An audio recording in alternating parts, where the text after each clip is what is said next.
Hello, and welcome once again to another fun-filled, heretical episode of Inside the World of Mack's Headroom. Um, today I want to discuss a movie, but not like from the point of view of a movie critique, and not really from the angle of a movie analysis, although I do want to give an interpretation of the movie, but not to give an interpretation about the movie itself, but more to give an interpretation of its implications for a certain group in society that it could either be very, very helpful to, or I don't know, perhaps disarming to after my interpretation is delivered. But with that in mind, I need not hold you in any more suspense. I'm going to talk about the movie Hard Candy. And Hard Candy, oh gee, I'm never slick enough on this. Okay, here's the cast. Uh, the one character's name is Patrick Wilson, who plays Jeff Culver. Also, the wonderful Ellen Page, who I just hated in Inception, but yet plays the greatest. She's the main character. She plays the greatest role I've ever seen in my life. Ellen Page, a little teeny girl. Also, there is Sandra Oh, who plays a Judy Koduka, who's a neighbor, and also the girlfriend of the main male character, Odessa Ray, who plays Janelle Rogers, and a rather peripheral character whose name is J.G. Eckern, who just had like a little side role. But that's the people. But the main people are really Ellen Page, who plays Haley Stark, and also Patrick Wilson, who plays Jeff Cover. The director is David Slade. The writer is Brian Nelson. It's had, in terms of awards, it's had 10 wins and 13 nominations.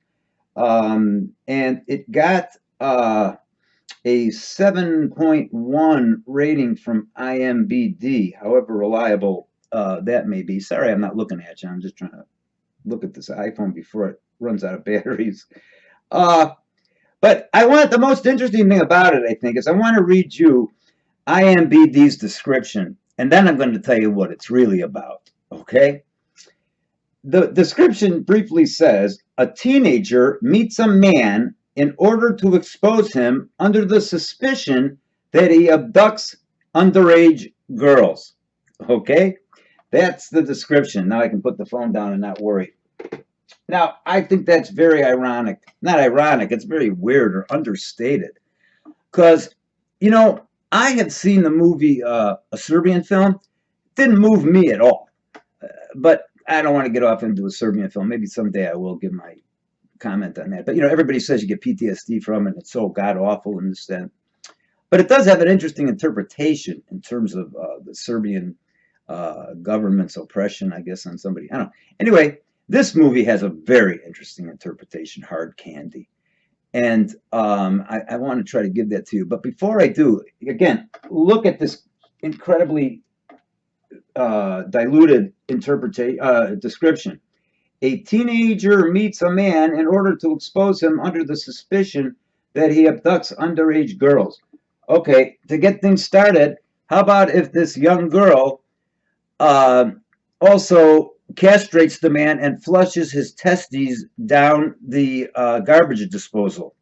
A little different than IMDb? I'd say so. But I'm not saying that because I want to weird anybody out or I want to create all this sensationalistic BS like they did behind a Serbian film, which I saw and thought it was the most artificial thing in the world. It didn't move me in the least. This movie moves me, man. This movie is so gut-wrenching. It's unbelievable. And I'm not even on to my interpretation yet, but I feel it's very important to just kind of describe the movie as I see it. I hope it doesn't blow it for anybody, but I'm just going to try to do a very quick description, okay? What happens is, let's get Haley, who is the main character,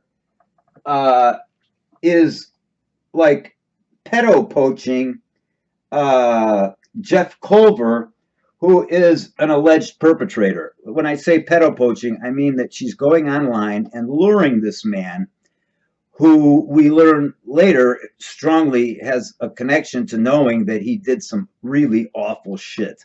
So she goes online and she arranges to meet him at a coffee shop called Nighthawks, where they have ganache and stuff. And, you know, uh, I keep wanting to call her Ellen. What is her name again?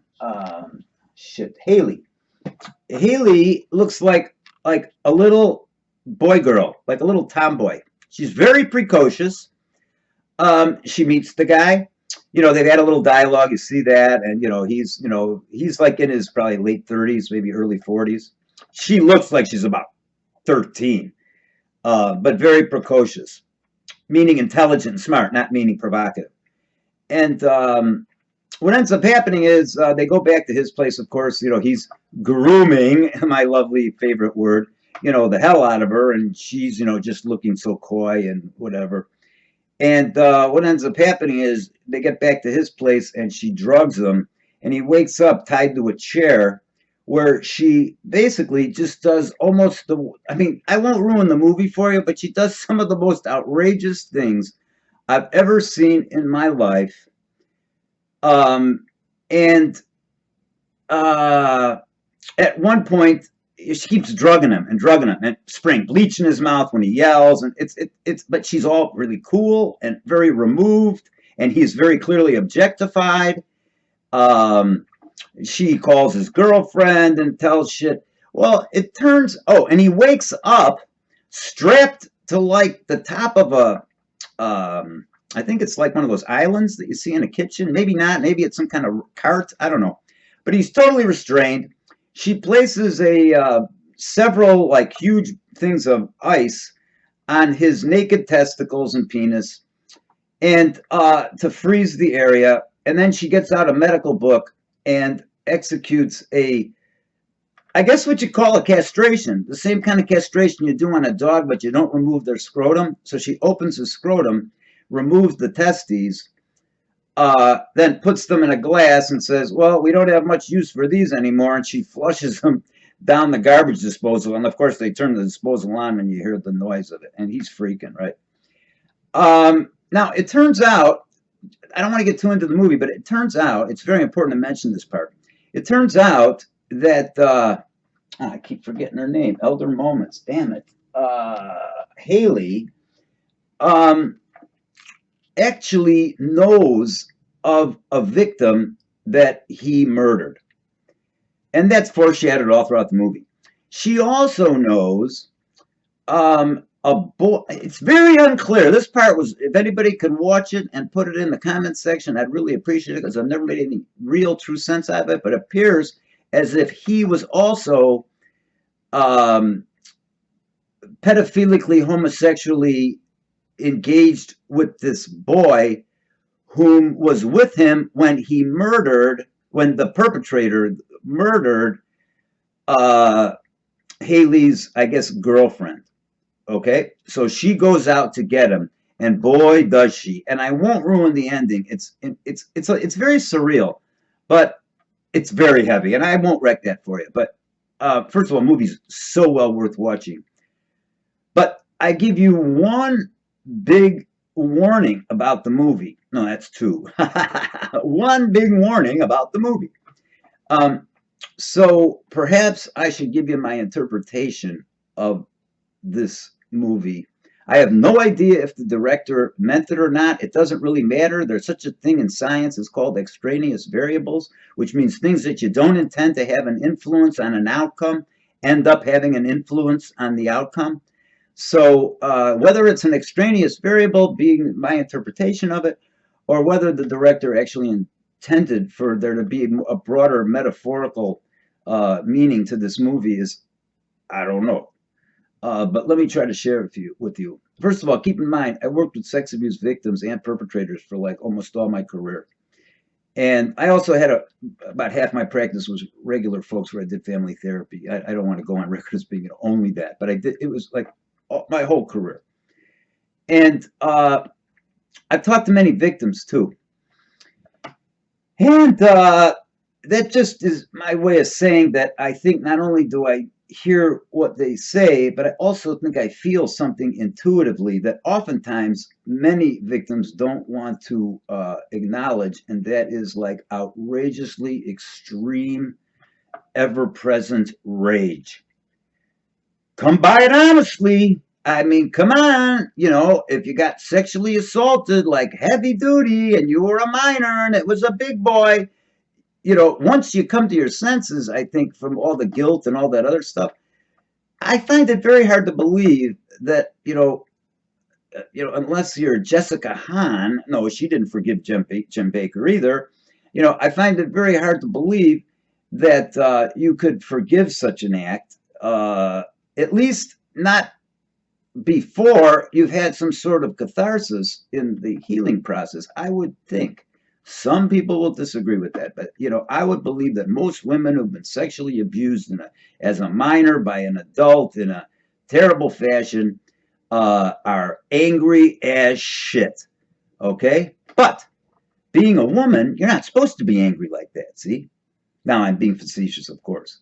But there are so many societal mores about women being rageful if they're good women or whatever. It's such a myth, it's unbelievable. But I think what ends up happening also is, if you ever saw my tape on denial, I think what's necessary actually, but ends up biting someone in the arm, a victim, is that when you repress your rage, it oftentimes, especially with women, comes out in self-directed rage, right? We all know that. Cutting, prostitution, sexual promiscuity,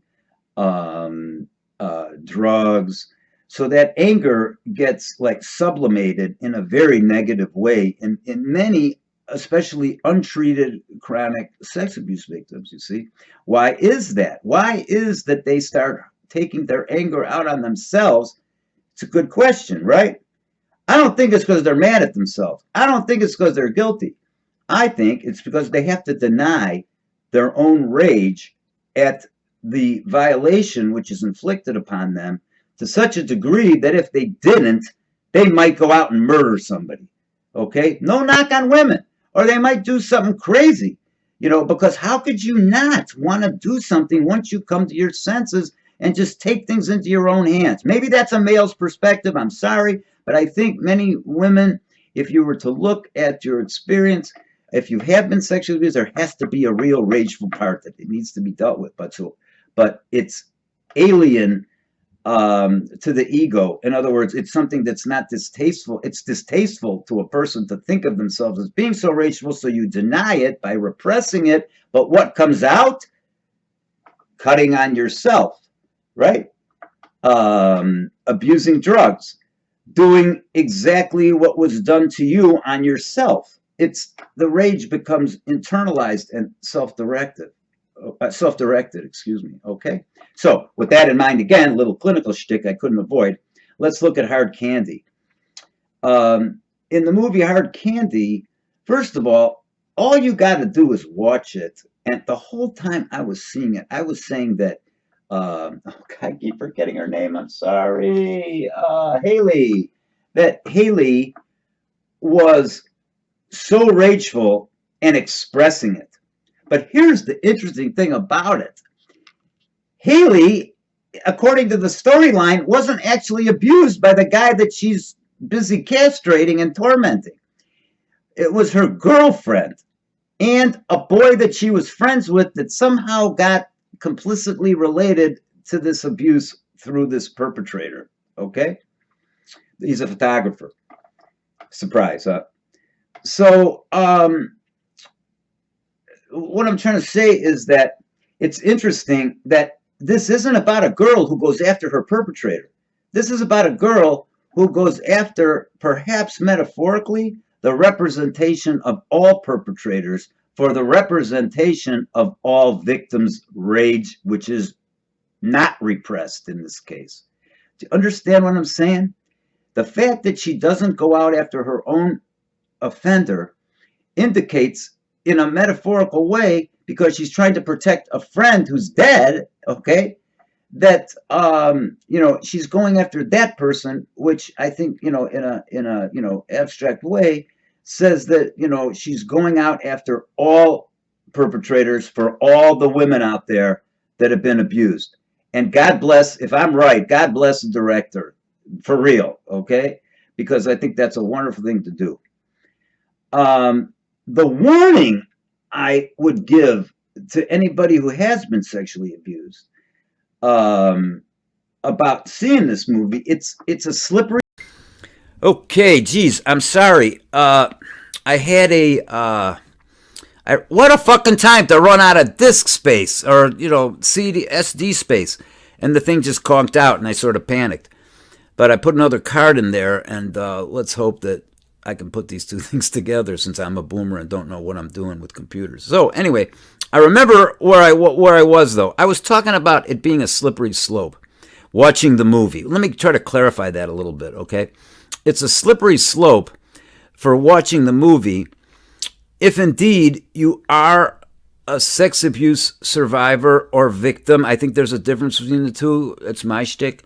But either way, it's a slippery slope, because if you believe my interpretation that this gal represents the collective unconscious of many, many, many women who have been abused themselves in respect to what rage they may feel having been repressed in the service of perhaps not killing somebody and then turned inward, you have to realize that watching this movie could be like a double-edged sword. And I think I refined my thinking a little bit in that break, where I would say that, if you're in therapy, if with your therapist's, cooperation, I'd watch this movie, because it might help you address some of your own rage toward the perpetrator, rightfully so, which may need to be done as part of your therapy. Now, some people would say, no, just do positive affirmations and you're going to be okay, but Mack, you don't roll that way.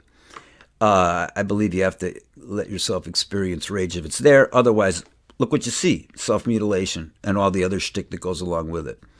So it could be very, very helpful, but it could also open up some very uncomfortable doors, because, as I've said before, denial and repression they're in your service. And so if you're not ready to really have that stuff get opened, and it could leave you in a disarming position, then I would say, I don't know, or find someone to watch it with or something like that, because I think it could stir you up real big, and I don't know where it would go from there. I'm not saying it would be bad, maybe it would be good. But I do want to kind of issue that warning. If you're in therapy and your therapist is supportive of watching it, so you can perhaps, if you're already acknowledging rage directed at the offender, then maybe it could be a really cool thing. But it's a dynamite movie. Again, let me say that I'm pretty sure I'm right on. This woman, this girl, does not go after her own perpetrator. She goes after a friend of hers. Well, if anybody's been abused, you're all her friend, metaphorically speaking. So she's going after your guy for you. That's the way I sort of see it. Pardon me if I'm taking any liberties, but I think it's a really incredible movie if you start to stop paying attention to the content of the script, seeing it as gross and overdone and this and that. It's not overdone. Tell me something. If you're really taking an honest look at yourself, I don't care if you're a guy or a girl, if you were sexually abused by a dude, you might want to cut his balls off, at least at some level. If not physically, if you don't want to say, well, I'm not a violent person, okay, but metaphorically, you want to cut his balls off. It could be very healing to see this. On the other hand, it could be very disarming. So caveat emptor. But it's a great movie. I highly recommend seeing it, because I think that the meaning of this narrative is... Oh, I just got hip, see? I was being myself, and then I got hip. This narrative, I think, is telling a much bigger story than the sensationalistic sort of aspect of it would tell. Remember, the process is always more important than the content. And with that, I think I'm going to leave you. So Thank you very much for listening. I hope this was helpful. I really do. I hope it reaches people and it acts in a positive way. So with that, I bid you adieu, and thank you once again for joining me on Inside the Heretical World of Mack's Headroom. Please, everybody, stay safe, huh? Pay attention to each other.